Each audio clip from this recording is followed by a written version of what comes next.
आज शनिबार हामी बुढाबुढी घर बस्दा बस्दा एकदमै बोर भएर चाहिँ न्युरोतिर डुल्न भनेर निस्केको हौँ।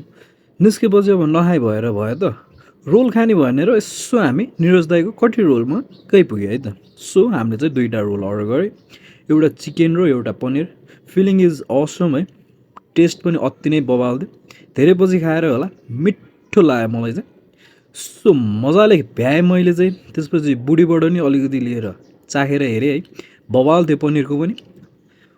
अब खाएपछि एकछिन पचौँ भनेर पनि फेरि यसो न्युरोड बजार चाहिँ घुम्दै थियौँ हामी दुवैजना, सल्लर सल्लर हिँड्दा हिँड्दै है। मजाले यसो घुम्यो, देशको झन्डा पनि हेऱ्यो है, यसो घुम्यो फेरि।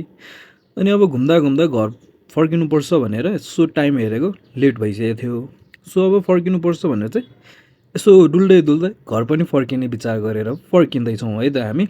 सो यस्तै भिडियोको लागि चाहिँ फलो गरिराख्नु होला। हामी यस्तो भिडियो ल्याउनेछौँ। Enjoy the day. Thank you.